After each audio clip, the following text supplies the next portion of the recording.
I thought I might share with you the first time I experienced a quarantine. I was 21 years old. Debbie and I, my wife now, had just experienced surviving a violent crime attack. She was not injured physically, but I was. That's why I use a wheelchair. I was shot. I was in the hospital and was recuperating from that. I was in the hospital for a little over 3 months.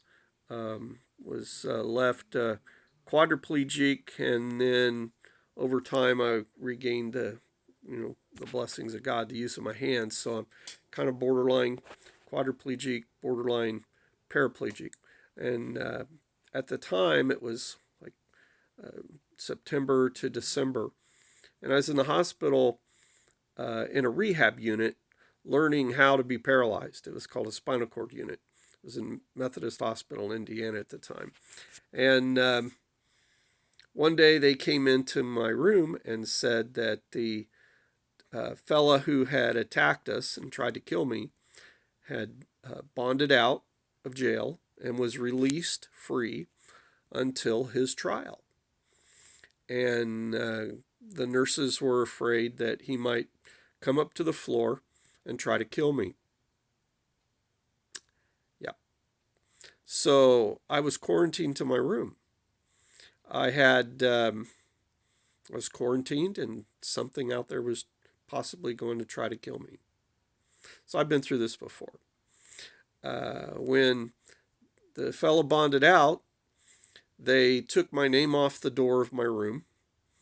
They removed my name from all my medical files. They removed my name from the receptionist desk, on the floor, and downstairs in the main reception area. So I became a no name patient. So if anybody called, this is before HIPAA. So if anybody called or tried to find me, I didn't exist. And I had a Marion County sheriff assigned to my room. He sat in a chair outside the hallway of my door, and my father came and stayed with me. And my father stayed with me 24 hours a day.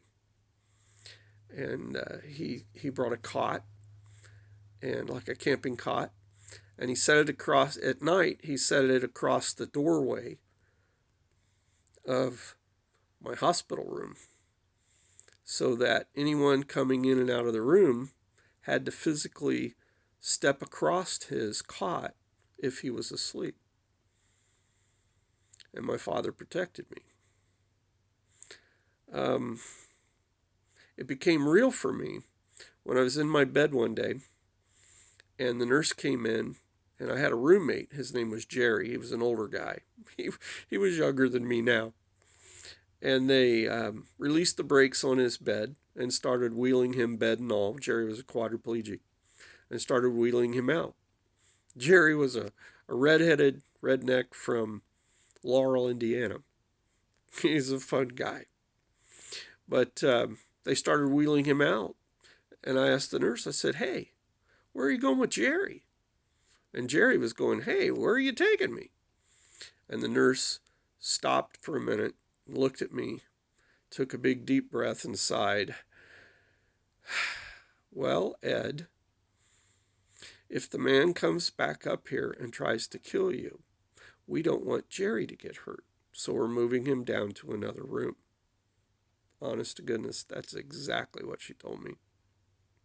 So for the next several days, I was alone in my room except for my father and a Marion County Sheriff deputy outside my room. And anywhere I went in the hospital, whether it was to an x-ray or to physical therapy, occupational therapy, I was under armed guard. And I had a Marion County deputy watching me. So, I've lived under quarantine before. I've fought monsters who've tried to kill me before. In America and Facebook friends, you'll get through this. It's not fair. It's not fun, but it's part of the process. It's part of survival. And right prevails. Now do your part. Stay healthy. Keep other people healthy. Put in your time. And stay safe. God bless.